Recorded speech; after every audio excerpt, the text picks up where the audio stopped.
What's up, family? Happy Friday. Look who's back. Yes. Happy holidays. Happy long weekend. Hey there. Yes. Welcome. Hey, Eric Stuckey. Hey, Siomaya. Congratulations, Queen. Yes. What's up, family?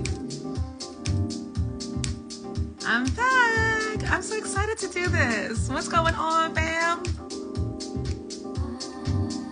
My theme music. Okay. Yes, love you too, Queen. Hey, Miss Sydney Mosley. Yes. What's up, y'all? Yes, I'm gonna get right into it because I don't know what the copyright laws are anymore with Instagram, so I don't want to get this shut down by accident. But you know, I've been having some trouble with Facebook lately. They've accused me of being inappropriate with photography or a children's pictures, and I realized it was a funny photo that I posted 5 years ago of inappropriate Christmas family photos, and it was a family who had posted a photo of themselves, like literally stacked on top of each other, and they were all naked. So I understand why Facebook would shut it down. So I get it, but obviously that is not my intent to post anything that would be harmful to children or to anybody, really. So anyway, I'm a little bit on Facebook lockdown again. I mean, my page is up. I just can't post from my page. So it's been very stressful. But anyway, cheers. I see you, Monique. So before I bring on my good girlfriend, first of all, is my lighting okay? Can you guys hear me okay? I haven't done this in a while, so I feel a little rusty. I got Lenny Kravitz over my shoulder. Let love rule, because this is all about love. I'm all about love. I just want to give a couple of shout outs. First of all, I just want to say congrats to my girl, Robin Sokoloff. She is living in Atlanta. We worked together briefly at Summer Stage. She is my girl, and she is flying multi-engine planes, and she moved to Atlanta, and she is doing her thing. So, Robin, girl, I love you, and I will be seeing you soon in our happy island of Aruba. Yes! And also, as you know, we are in season at the Joyce. We started in September, and right now, we have, hey, Kate! We have Complexions in the house, my babies, Complexions. So they are towards the end of their second week in their season, and they are looking beautiful. When I tell you, they are looking beautiful. So there's 4 shows. You can catch them tonight at 8 o'clock, tomorrow at 2 and 8, and Sunday their final show at 2. I'm sure they would love to see you, but tickets are selling out, kids. So grab them now while you can.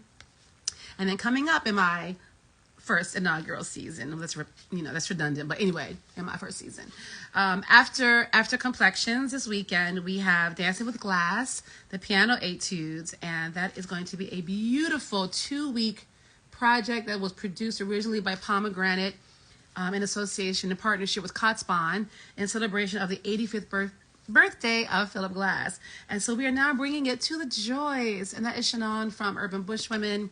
So it's 6 choreographers creating work to 5 etudes of Philip Glass's etudes, which will be played by Maki Namakawa, and it's next week. It starts on the Tuesday, November 28th, and the choreographers are Shannon Judson, Urban Bushwomen, Lucinda Childs, the legendary Lucinda Child, Leonardo Sandoval from Music with the Soul, based here in New York. They're actually having their first season with us at the Joyce in January, so make sure you watch out for that. Bobby Jean Smith and Or Schreiber, formerly of Batsheva. They're fabulous. And and a Justin Peck, of course. Justin Peck of New York City Ballet. So that's coming up after Complexions.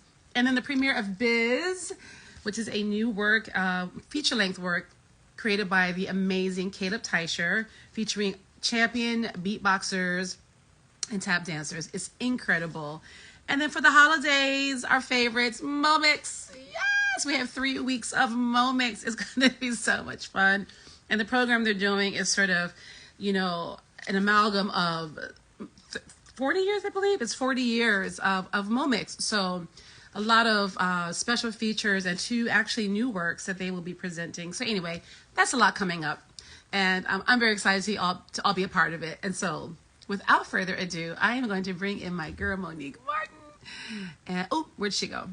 There it is. Yes. Okay, I haven't done this in a while, guys, so let's cross our fingers.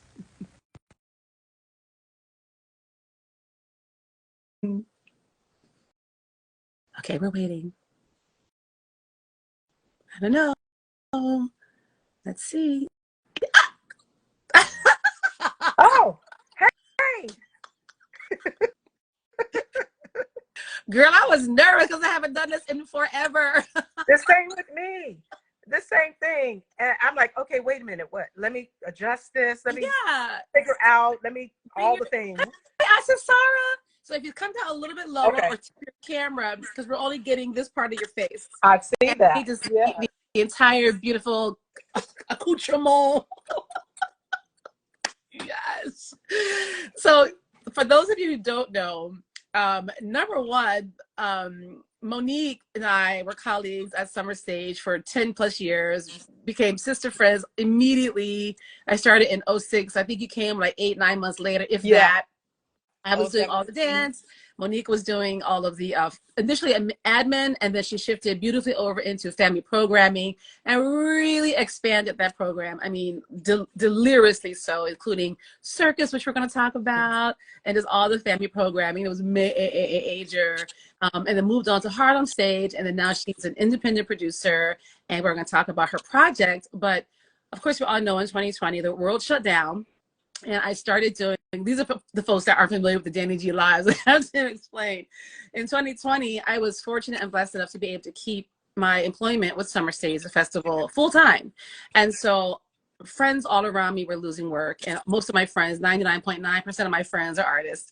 And so I felt, arts workers, what could I do? It behooved me to do something with my platform and my followers, not just be cute on social, you know? And so I started doing these Instagram lives to start bringing just awareness to people, what people were going through. I occasionally did fundraisers for folks, but just to keep promoting people out here using my platform to do that. And it really grew into something really beautiful. And to test it out, my pilot program, if you will, my dannIGeeLive pilot was with this queen right here, Monique Martin, on April 17, 2020. And she's been saying to me, when are you going to bring these back? But as most of you know now, last September 2022, I joined the Joyce Theater team. And as all of you should know, that is a mammoth job. And it has been really impossible to try to find the right rhythm and cadence to bring these back. I mean, I've been extremely busy, blessedly so, working there at the Joyce and putting these programs together, being out, seeing other people's shows as well as my own shows. And so anyway, I took the day off as part of the Day of Giving Thanks holiday. And I figured, you know what? I had the day off. I'm feeling antsy because I'm doing something. But I figured, why not do a dannIGeeLive? And Monique said, yes. Right. So here we are. This morning, I get a text from her this morning. So we have absolutely no agenda. We don't have a focus other than to do what we love doing, and that's bringing more love into the world. That's more right. joy into up a little bit because my hearing is going. I think there we go. Do you have a beverage? I do. So if you're watching at home and you have a beverage, toast. Cheers. Cheers. Is that water though? It's water because yesterday was a holiday. And hydration is that's right. That's right. I'll leave it there. Yeah, no, yesterday I think I told you I was going to just keep it light, keep it chill, and I did just that. I just hung out at John's place here in Jersey City. John is my partner, my boo cat. And as Monique knows, I mean, I am very social. I'm very social. And if you stop to talk to me, I'm going to talk to you. we're gonna chop it up. So I'm not that person that's going to walk away from you or sort of rush you, to get through whatever you're trying to say. But to be fair to all of us arts workers out there, especially presenters and even artists, that can take a toll, on your spirit and your energy. And so you have to be mindful of that. And so I said, my family's in Philly. They're going through transition with my sister moving back. And so that's all a jumble. I'll get down there. And then John, my partner, was visiting his people. So I said, I'm just gonna, hang out on the couch and watch The Crown. Is that what you did I yesterday? really, well, I did go for a walk. I went to the Yeah. Exchange Place waterfront, and then, which is beautiful. It was so many people out there, kids playing, just being kids, able to be kids and laugh and right. I don't want to go all there, but we know what I'm talking about. Just being kids, and hearing them giggle and just play on the slides, and just seeing New York from the Jersey side and Statue of Liberty and the Battery Park and all of that and just the water. It was so peaceful and calming to me, but also made me realize, like, I've been living in this metropolis of New York. It's major city. I mean, Philly is a major city too, but we know New York is New York. And since full time since 98, working here since 91, but really living here and living here and loving here since 98. And now to be, even since Summer Stage 2, both of us, to be a part of the fabric of what happens culturally in this city, I had a moment. I mean, I used to have those moments with Summer Stage 2, but it's real. I mean, this is such a mecca for the arts, and we're a part of that. We've been a part of that. Yeah. And I'm so proud of both of us for doing this for so long and so well. Yeah. And so well, and really treating artists with such care. Mm-hmm. I know that from you, along with giggling and just having so much joy in the office, we also are advocates for the communities that we serve across the 5 boroughs and the artists that we're privileged to present. So I was thinking about you now that you're in a brick and mortar house and not a field where we roll in a stage. How has that shifted or expanded or deepened your practice and who you are looking to present? Because you also have the capacity is fixed, where in a park, even though it's fixed, it still has a bit of stretchability. Yeah. And then you also have to sell tickets. Can we talk about that? So, without giving away too many of the house secrets, because I have to be mindful. It definitely was a learning curve for me, or shift in the process of, really what makes sense for the audience and what our audience are like to see. And honestly, coming back from the pandemic, it was really hit or miss. People didn't know what the heck. People were coming to, maybe not so much things they didn't know, I guess, so much. But even with that, there was no rhyme or reason to what people were coming to see. It really wasn't. But we did see a trend where people were buying tickets later. We're still seeing some of that because, you just never know. Right. Even, thankfully, knock on wood, COVID hasn't been too much of a determining factor or deterrent, because I see packed houses, not just in my house, thank you God, but in other venues as well. So for me, it was more about, obviously we're coming from Summer Stage. We had to present in such a broad swath of disciplines and genres, because we're serving New York. Right. And in that part, I'm still serving New York. I'm a servant of New York. And so I have to, did I go to business school? I'm gonna answer that in one quick second. I'm gonna tell you no, but bring me back to that question. But Carlos Scott. But anyway, and it's even broader now, because in our house, as a lot of people know, we are open 48 weeks of the year. And so out of those 48 weeks, we might have 35 unique presentations. And so, which means 35 different companies. And so we have a lot of stakeholders. We have a lot of very informed audience members, but we also want to, just like with Summer Stage, we want to educate, and we also want to bring, some surprises to the stage.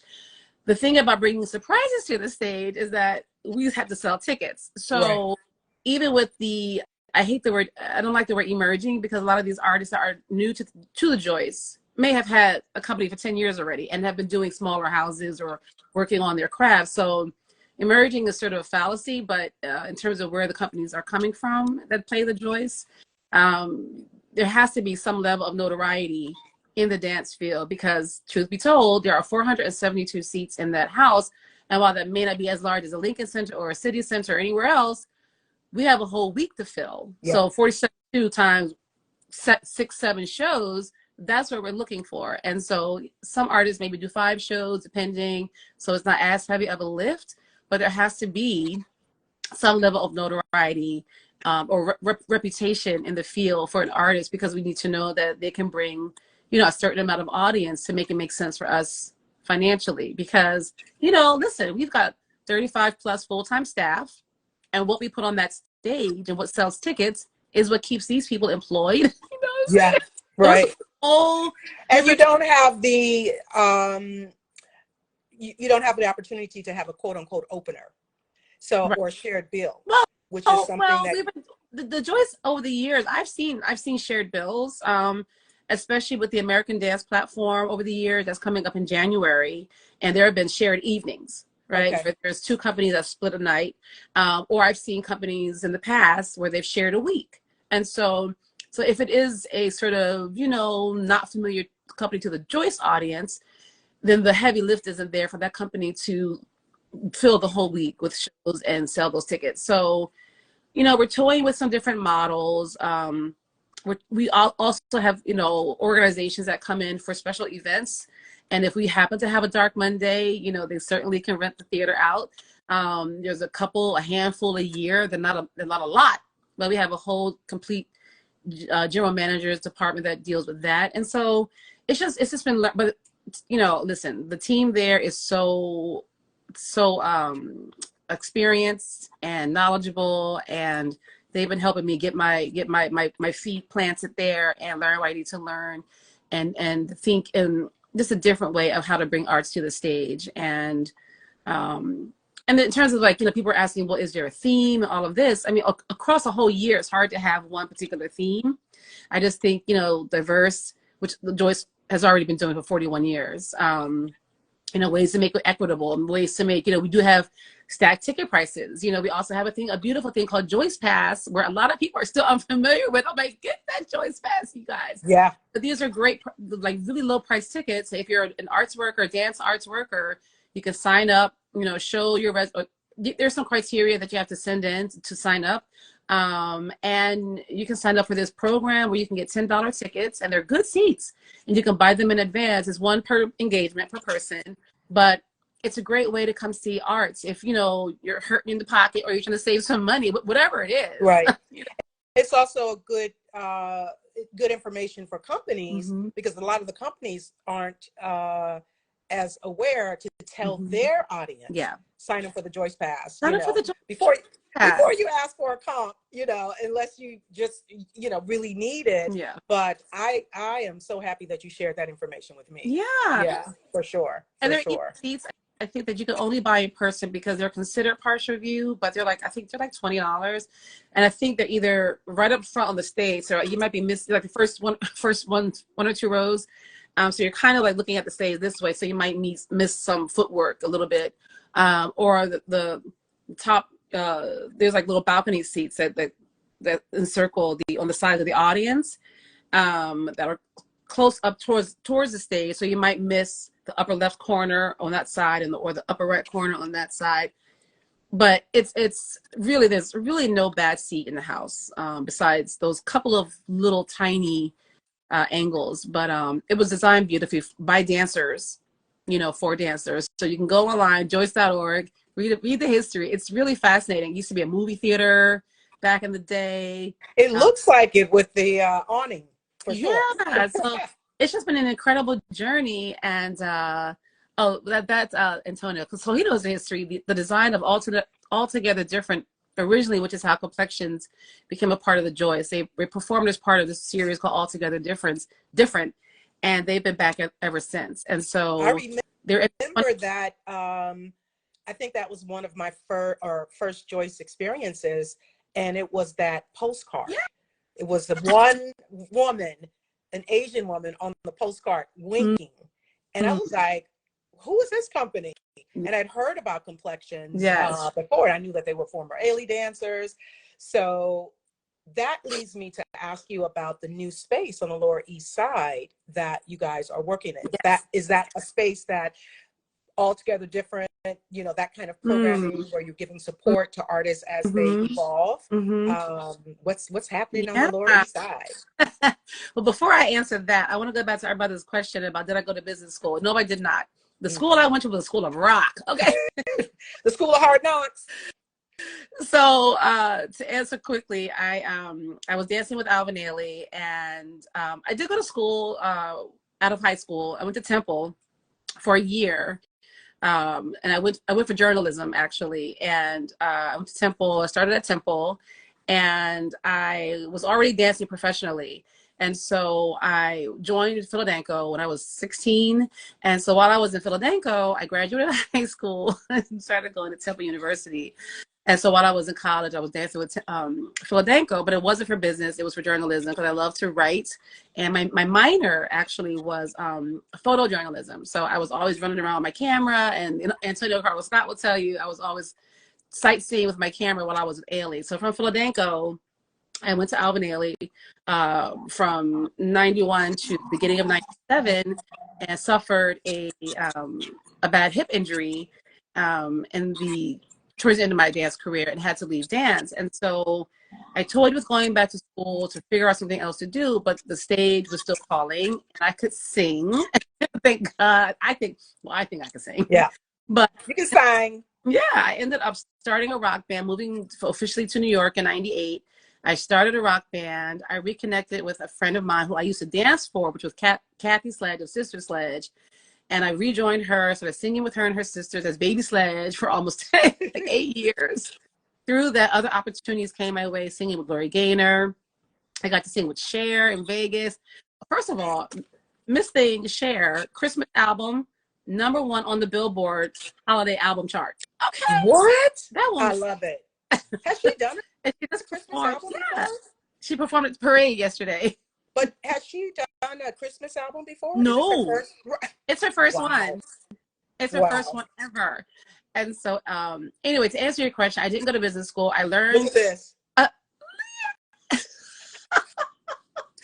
That was from Gloria Gaynor's 80th birthday party on a yacht in the middle of the Hudson that Monique and I went to. It was so much fun. That's but a yes, perk. That's a perk. Yes. I did not go to business school. I learned everything I learned on the fly. So while I was singing and touring, working odd jobs, I worked, to pay my rent. I was working in ticketing for Broadway tickets, telecharge. And while I was working with telecharge, you're so welcome. Weren't you class valedictorian? Yes, I was. Thank you very much, Antonio Carlos Scott. I got to tell the whole story. That's for the book that I'm still writing. Yes. While I was working with telecharge, Kathy Sledge got an offer to do a summer tour, and I couldn't work at telecharge and do this tour, so I quit telecharge because I'm like, I'm out of here. And when I came back, I was still singing and everything, but a dear friend of both of ours, Freedom Bradley, who was at that time working with Summer Stage. Hey, Freedom. Yes, I was 2 weeks off the tour, looking for another part-time or whatever kind of situation to help supplement my singing gigs. And he called and said, hey, they're looking for a dance curator to, present dance at Summer Stage. And a bunch of people. I took a chance. Our then director took a chance on me, Alexa Birdsong. And I've been learning on the fly ever since. I've been taking small courses here and there on marketing, through websites, but nothing really formal. So all around the way, to answer your question, no, I did not take business classes. That's how I came to this, and it's been joyous ever since. So there it is. So your question about the building, yes.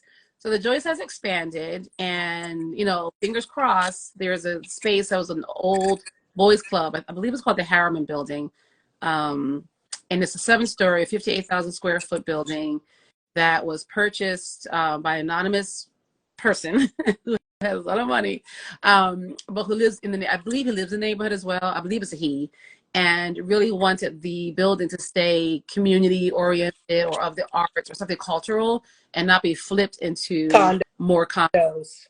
Right. Lower East Side is on East 10th and Avenue A, Caddy Corner from the beloved Tompkins Square Park, which we Yeah. found for Beautiful years. location. Yes, a Yeah. great location. So it is on the come up, but there's still, a need. And we, my executive director, Linda Shelton, was asked to come see it as a potential organization to take it over. And at first she hesitated, to be honest. And it's a huge undertaking. But when she saw the spaces on each floor, well, I didn't realize that a lot of dance studio spaces in New York aren't column free. There's columns in the middle of the studios, which dancers for decades have danced around and figured it out. But to have column-free space, just a wide open space for studios and dance, so you can jump at will and not worry about running into, twirling into the column. And so as soon as she saw the potential of that, she signed up. Of course, she had to get approvals from all the stakeholders and board members and what have you. And we started, we were able to get grant money to put sprung floors and Marley in all the studios that we're using at the moment, 5 studios. And we've been leasing it to to dance companies, theater companies, photography sessions since early last year. And so, early this year. And it's been really incredible. So companies have jumped at the opportunity. The rental fees are really low. And the information is on our website. It's the tentative working title of the building is the New York Center for Creativity and Dance, NYCC&D. That's the working title.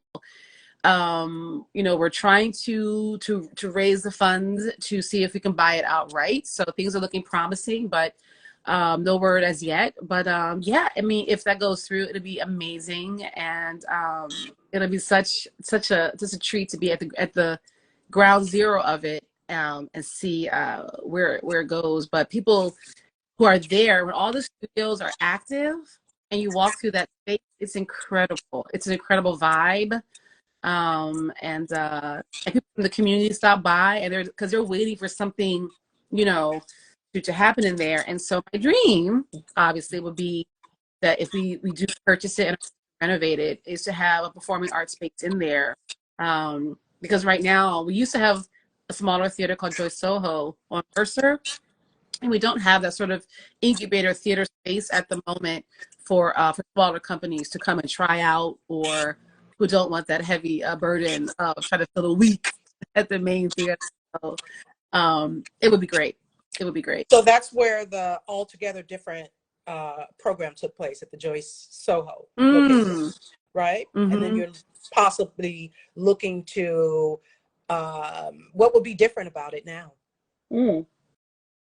I think the size, it definitely could be where I'm thinking will be the performance space. There's a gymnasium on I want to say the 4th floor, and it could be rotating seating. What's it called? Not rotating. With the expanding, like the stadium seating that expands out, and you can go back to the wall. It can go back to the wall. It could be in the round. Right. Flexible. I look at this, flexible space. Yeah. I look at the space like it would be a mini version of the Park Avenue Armory in my mind. Right. Because there could be seating on all 4 sides, or it could be just proscenium dead on. Yes. Or 3-sided. There's so many. This gymnasium is massive, so a lot of theater groups have used it for their big production number rehearsals, because that's how big it is. And again, you can see the size. There's no secret. The information and the sizing is on our website, but it's pretty big. And companies like Kyle Abraham's been rehearsing in there. The Trocaderos. I mean, like, folks are up in there. Camille Brown. Nice.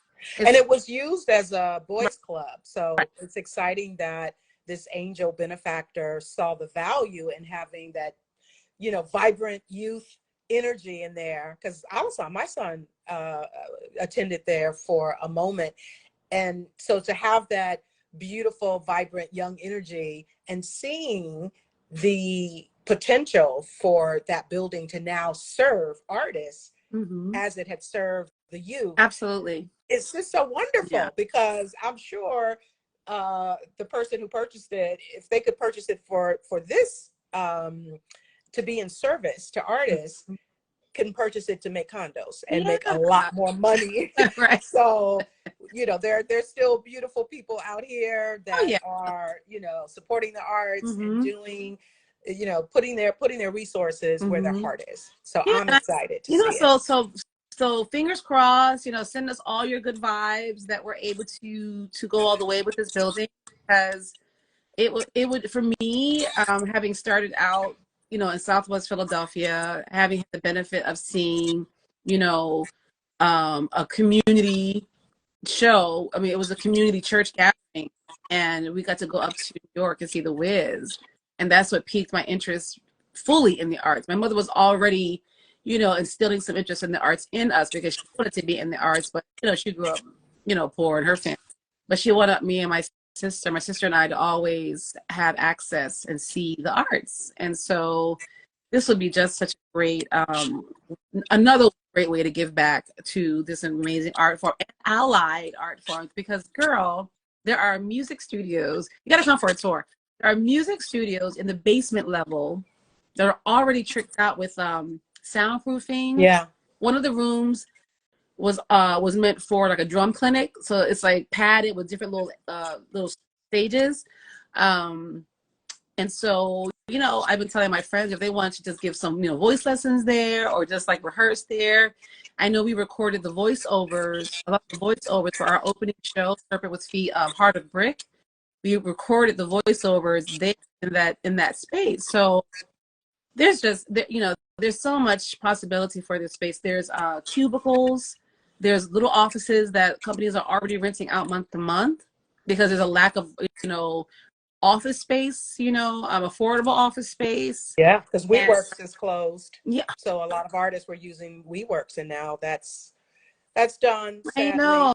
So Yeah. And just, the rehearsal yeah. space that's such a Mm-hmm, resource, you know. mm-hmm. Um, and I remember there's an artist, you know, Philip Hamilton, right? Yes. His son, that's where he trained, at that boys club. And then they moved to, there's one on 111. Then they moved Mm-hmm. up, I guess, when they closed the building. So, you know, that's a young prodigy out here making beautiful music as a drummer that Yes. came through there. Well, the gentleman that recorded my two albums, yes, I recorded two albums, kids. Okay, Under Sugar On the Bush. Sugar Bush. The gentleman that helped me record my album is Mark Unthank, with Cool Nerd Productions. He his kids went to that boys club because he lives right in the Wow. neighborhood. And I took him on a tour there, yeah, of the music spaces. And while we were standing outside talking, two young men of the neighborhood came by and were like, "Hey, Mr. Mark," you know. And they were so excited. They were like, "Is this place going to reopen?" And I was like, you know, just stay tuned. You know, we're working on it. And they were so excited. And Yeah. there's a pool on the top floor. Hello. So I don't know what's going. I mean, it's still functional. So just stay tuned, y'all. I'm hoping and praying that we can really make this a reality, and this will be amazing for the Joyce to expand in this permanent way. It'll be really, really great. So, Yeah. but It's so enough about me. incredible that it doesn't have columns to be in such an Yeah. old building. Like that Yes. design, whoever designed that really, Yeah. you Yeah. know, Yeah. that's But one incredible. thing, because it's old, like, you know, the stone is the bones are great. One thing it doesn't have is an elevator, so that's why it limits us bringing performances there at the moment, because we really want to be fully accessible Yeah. to audiences and performers. And so that's definitely top of mind for everybody these days, of course, as it should be. But I'm blah blah blahing. We're here to also talk about Minty Fresh. Tell the kids about Minty Fresh, kids. Come See, on. well, a week from today, I can't believe it. I will be with my creative team, Tracy Bartlow and Adesala Osakalumi. We'll be traveling to the Berkshires, to Jacob's Pillow, for a 10-day residency. So, yes, it is such a blessing, such an honor to have been selected. Mm-hmm. Many artists have created beautiful work at Jacob's Pillow, have performed and been presented at Jacob's Pillow. And it is a space for for nurturing, for dreaming, for developing. And so I'm honored and nervous as heck, but excited. That excitement, that edge of you know, something new that can be daunting if I allow myself to think of the enormity of it, or feel like it's, you know, it's something that's beyond my grasp. And that's what has been super exciting about this time, to really focus on it. So we'll be there. It's the first circus project that Jacob's Pillow has ever invited to be in residence there. Hey, Shay Wafer. I did not know that part. Yes. See, those are kinds of things that need to be shouted from the rooftops. Like, whenever you post about that, I mean, hashtag first time ever. I mean, that's big, Mo. Congratulations. Yeah. And I know it will open the door, because I've heard that another circus company from Australia that I love, Circa, they were there, but they used it because they were performing in the area. So they used the space, but they weren't in residence there. So between the needs of Circa and what my needs are, it also is expanding Jacob's Pillow, because now they're thinking about, okay, how can we do rigging? How can we support the acrobats? Like a sprung floor is not enough. You need some mats. You need, you need some other kinds of equipment. Yeah. So it's beautiful for that as well. And Minty Fresh is a circus that, for people who don't know kind of the distinction between Big Apple Circus and Ringling Brothers, the Big Tent Universal Circus, shout out to them as well, pioneers. That is what a lot of people define as traditional circus, and contemporary circus is no animals. However, I have also heard from circus people that they don't really embrace the term contemporary, that circus is enough. And I had to kind of listen to that. Remember when I did the contemporary African festival, dance festival at Harlem Stage, Olivier and a couple of other of the choreographers said, they challenged me as well on using contemporary for their work, because they said our work is always contemporary, even if it's traditional. So I think, it comes from marketing, these labels that are put on art in order to make it digestible, to perhaps have the audience have a shortcut to understanding what it is. And we don't really give them an opportunity to make their mind up of what it is and define it as they wish. So I'm making a circus that celebrates the power of Black music. Yes. Black music as medicine. Yes, but also tell everyone the inspiration and the name where it came from. So the name of the circus is Minty Fresh, and it is inspired by our muse, and that is Harriet Tubman. And Harriet Tubman's full name is Araminta Harriet Tubman Ross. And her family and her people called her Minty. So there's a children's book written that's called Minty. So people who know that name. I love that. And Fresh, because Black people are perpetually having to reimagine themselves. And so we are perpetually fresh. So that's where the title comes from. And we always have nicknames. Yes, exactly. And just fresh, to be fresh is something to aspire to. Everybody wants to be fresh. Minty Fresh. And fly. So that's what we're working on. We have some support that's coming through. We just received a grant and some other resources that I can't talk about right now that'll be announced next week. That's right. Ooh, ooh. Yes. So for anyone who, especially for, you've already talked about being a presenter and also a dancer and a musician, a vocalist. I just want to say, for those folks that define themselves as producers and as administrators, tap into your creativity. That doesn't mean being a performer. I'm not a performer, or you don't have to make a circus, but your cooking, your gardening, sewing. You know, there's just a million ways to express your creativity. And I just say that because it has stretched me. It has really, really stretched me. And I have far more respect for artists. And I always have. I always have. Anyone who's worked with me knows that.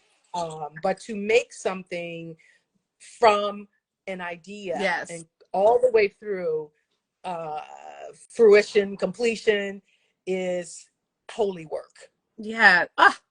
Say it again. It is holy work. It is sacred. No, that's real. It is that's special. Real. You know, and the last thing I'll say about just that process, as a producer, you are in the knowing space, in the anticipation space. Yeah. You know, you're looking at the weather. Like, well, how many for 10 years we are amateur meteorologists. Well, you know, it's interesting though, because even being in a brick and mortar, I still think about the weather, because if there's a snowstorm in the middle of January, people can't get there. They might want a refund. They might want to pass date their tickets. Yeah.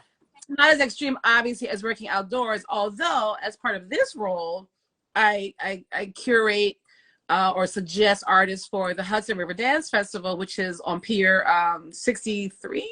I'm getting that wrong. But it's by Chelsea Piers. It's outdoors. And so this was my first summer doing that for the Joyce. And the first day was shut down because of the Canadian wildfire smoke. Okay. Oh, right. The orange skies. It was a sci-fi flick across the country. And then the next day, there was rain. And so halfway through the show, we had to stop. So, yeah. I mean, but so weather can affect us in different ways. Or like in New York, if there's a little bit of rain anymore, the subways are done. I mean, really, what is going on? So people can't get to the theater. If you're in the outer boroughs and can't just hop in an Uber or just walk, what you gonna do? Or your A line is shut down. All the train lines are shut down because you've got a tsunami in the subway system. Right. Yeah. Yeah. And the weekends, you know, there's always much needed track work. So that changes things as well. And you know, the other distinction of the time with the festival, you know, you flow in, you might miss the DJ that's there before the band comes on, or you may come in during the DJ set. But it's designed so that the entire experience, you know, fills you up. Where if you're brick and mortar, you are there to sit in that seat and focus on that stage. Yeah, and you know, and also having to listen. I talk to, which has always been my thing, you know, everyone in the theater, and I like to take the temperature of everyone. And now that I get, you know, I hear everything now that's going on, and you know, when folks are late, some artists, you know, they're very particular about when they want, if somebody's late, when they want them to come into the house after they've already started. Yeah.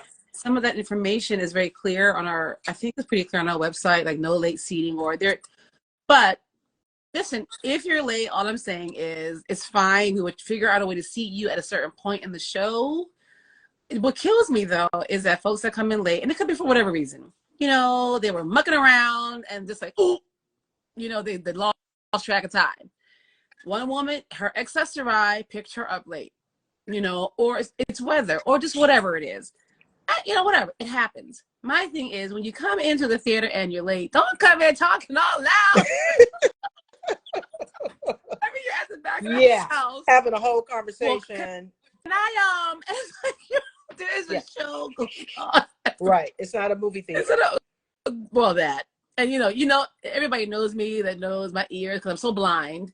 I hear every little thing in the theater, and if you are with your candy, you have had all listen, Linda. You have had all intermission to open up your little candy, your little peppermint. So if you want to wait until that curtain goes back up to start opening up your peppermint, I'm going to give you a stink eye. I am going to get a side eye from Miss Danny G, honey. Drives me insane. Yeah, and turn your flashes off if you're going to try to sneak a picture.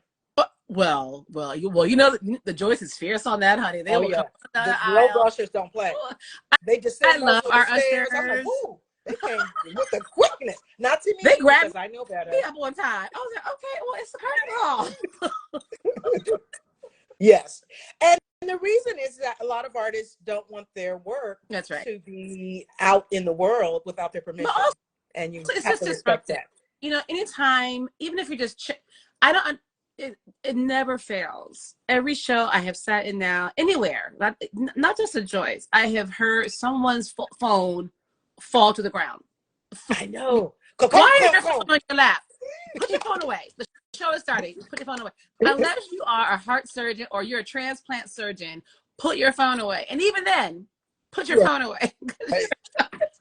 But the minute you turn your phone over just to even check the time, that light, that can take the people in your, I mean, I can be at the top of the theater and I can see that blue light, and that takes you out of the moment. And you're out of the moment. Put your phone away. Really, I beg of you, if you're coming to a theater, just try as much as you can. Just put your phone somewhere else, just for that little bit of time. Right. Most shows anymore. Just be in the moment. Just be in the moment. What are you doing? Why are you looking at your I had somebody sitting behind me at a complexion show, and I heard behind me, the voicemail is full. I'm like, so this person was telling you. We hearing your whole conversation. Yes. In the middle of a piece. And I was like, Right. I want to ask you about your travel. We both in our work have been blessed to travel with whatever company, Summer Stage, Harlem Stage, and to see work. So now that you're in this role, your passport's definitely has some stamps in it over the last year for your first. The flying, grab the flying. Yes, Miss Global Entry. Hello. Thank you. I'll be Global Entry is the best thing I could have done for myself. Y'all better get on to that Global Entry. Stop playing. Stop playing. Not pre-check. Right. No, they don't care about that in the UK, nor France, nor whatever. He just say pre-check. What? Get out. Get back on the line. Anyway, when you're traveling the world and seeing these incredible companies, and you are presenting here in New York, people want to come to New York. It is a market where a lot of opportunity can come from your performing here. Yeah. What are you looking for now? Oh my God! Everything. What's the range of things you're looking for? Everything. I am so blessed. I'm so excited. You know me. I've been this way since when I was little. If I have a suitcase trailing behind me, I am at my happiest. So I'm going somewhere. It could just be getting on Amtrak to go to Philly, but I feel like I'm in motion. I feel like I'm going somewhere. I'm doing something that, you know, most of my family members didn't have the chance to do. Yeah. So it's just mind blowing to me. I'm like emotional. It's mind blowing to me the amount of places I've seen. Right. In my lifetime. And it is true when you, for a myriad of reasons, didn't grow up in a family that traveled a lot, and then you have this opportunity to travel, and it's not, you know, saving to go on your one big vacation a year. No, exactly. Which are some people's life, and let's give thanks for that they have work to be able to take that fabulous vacation. So you're seeing things, and you're also such a curious person. So I want to go back to real quick before you answer this. When we first started working together, when I joined the team at Summer Stage, you were part-time and you were still on tour. So you would fly to Brazil with Gloria, or wherever with Kathy Sledge, or Vegas with Cher, and then come back and you know, do everything that you needed to do in that role as a programmer for dance at Summer Stage. And then you became I'm trying to get your story, get the timeline. You can fill in the gaps, but then you were full-time. And so you weren't splitting your time between touring as a vocalist and then as a presenter. So now that I did that long preamble, what was my point? The question. Just travel, be curious. Yes. Right. And then also to be able to travel. I just wanted to acknowledge that, because there are You know, there are people who see the travel and have whatever opinion about it, positive and very supportive.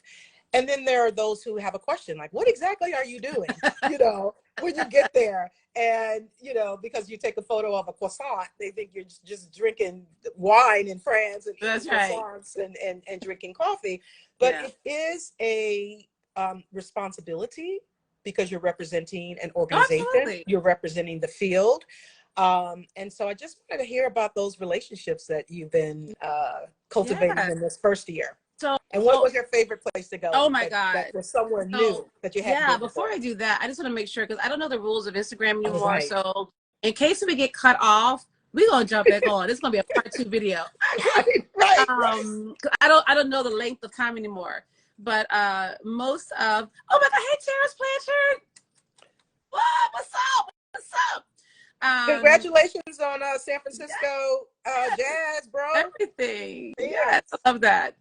So, you know, I toured a ton, you know, with Ailey, and got to meet kings and queens, and, you know, no Thank sound. You, Eric. He said 10 minutes. Yeah.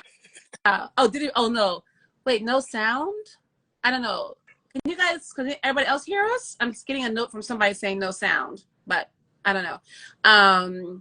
That's my auntie, actually. So most of the travel, obviously, you know, with Ailey was all dance.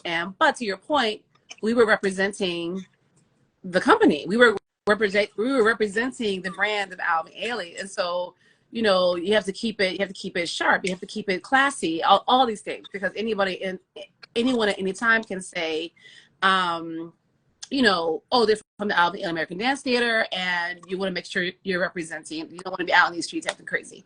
And so, but similarly, maybe not so much, you know, with the music stuff, because, you know, people think of rock and roll and, like, you know, not that I was out there being crazy, but Yes. but now, of course, with the Joyce, I'm representing this legacy theater, and you know, it's a very important role, and I'm learning more and more and more and more just how important it is. I go to these conferences and these festivals, and I say I'm from the Joyce, and people's eyes light up, and I get giddy. And, you know, and so when I'm invited to some of these places and some of these luncheons now, I'm in different rooms now. Yes, maybe it's because it's me, but I'm very clear. It's because it's the Joyce that people want in the room. So as much as I can be all like, oh, I'm like, mistake, no, they want the brand in the room. Okay. Right. Ain't about you, girl. Ain't about you. Yeah. There is a lot of transactional relationships in this field, unfortunately. And I say that because it is a transaction. However, you can have a relationship within the transaction. Oh, absolutely. Okay. Listen, I'm not crazy. That's long lasting. Yeah. It's the name, it's the recognition, it's playing the Joyce. I mean, I remember dancing with Philadelphia and finding out that we were going to the Joyce finally. We were beside ourselves, you know, back in 1990. So think of all the companies I get to see that come to their house every day that I had the pleasure of working with at Summer Stage. And now here they are at the Joyce. Yeah. And it's like, oh my God, we're here. And so. Right. And remember Kyle, who performed, Kyle Marshall, had his debut. We love Kyle. Kyle Marshall. And he said that he attended a performance at the Joyce Theater when he was 14. And it really changed him, shifted him. So it's just, I just love hearing that. Yeah, that Aaron Maddox was the initial champion for that, for him to come to the Joyce. And I was so happy to bring it forth. But, you know, I presented Kyle as part of the Summer Stage Festival. I think it was 2014. I can't remember. So there's a long history of all of us having presented and worked with a lot of these artists for years. But I do recognize, you know, that I am representing a very important, you know, brand and legacy in these dance streets, if you would. I mean, yeah. And I want to be appropriate. I want to, you know, dress the part, look the part, speak the part, learn the history, learn these companies. And this role is affording me the opportunity to travel way more than I was in my previous role, to bring in much more international, many more international artists than I was able to before. You know, I met I'm at the development table. I'm at the marketing table. I'm at the production table. Like, I'm having these daily conversations with my team that I am loving. And they're so willing to sit and talk with me, talk it through. Because even though, yes, I'm director of programming, it's all of us that put the season together. I mean, yes, it's my friends. I bring it to the table. We talk about it. We talk about the financials of it, and it's just it's really a lift from everyone, and they all have their input, and it's wonderful. And so, and it's great when teams work like that. You know that is unique. And unfortunately, unfortunately, because there's a lot of silos that happen, and a lot of internal competition and for resources or for whatever, for attention. And maybe something I want to bring forth that my first year, especially, and I learned that really quickly, where it was a thing of that's not quite going to work for whatever those reasons were. I don't need to tell them here. That's private. However, you know, my little ego was dented. You know, it's not about my vision. It's just about what is feasible and works for the greater good of the full season. So I had to get on board with that really quickly. And so, favorite place I've been in this year. Oh man. Well, I got to go to Taiwan for the first time. So that was a lot of fun. Yes. That was my first time there. Some of the other places, and it's like, how long was that flight, and how fabulous was it? That flight, it was 16 hours and direct, and I landed, and again, relationships. I had literally an hour once I got to my hotel to get myself together, take a shower, drink a cup of coffee. And they picked me up, and I was going to meet some people. So when all y'all see these pictures of me out in these streets looking cute, just know that I am jet lagging like nobody's business. Yeah. And you know, I'm trying to see what I can in these places, but I'm going, and this is my job, and I own that. I'm meeting people. I'm having coffee. I might have 4 or 5 meetings in one day. I'm jet lagging, but I got to do it. And I signed up for this, and I'm not complaining at all. Yeah. So, but it does give a fuller picture, because flying, one, is hard on the body. Yes. You know, and there, in addition to seeing performances, there are all those conversations. And I know for me with circus, there's, like any discipline, actually, there's also conversations around best practices. Yeah. There's conversations around what's happening in the field right now. There's networking opportunities. So it is joyous, and it is also taxing. You have to really take care of yourself. Yeah. Especially in these COVID streets. That's right. So I'm not getting a countdown clock, and so I guess we only have a few minutes left. Do you want to come back in? Does anybody else want to jump in? I think we should. Yeah. Why not? Ew. Okay. Who else out here? So you're gonna wait till the countdown, or we're gonna just go out and come back? Close out now. Okay. Bring it in fresh, and then we'll just keep going. Why not? See you in a minute. So see you in a few minutes. If you come back, great. If not, see you at the next one. Yeah. Thanks for coming. For those that are here, we see you, Michi. See you, Michi. Back in 2. Bye.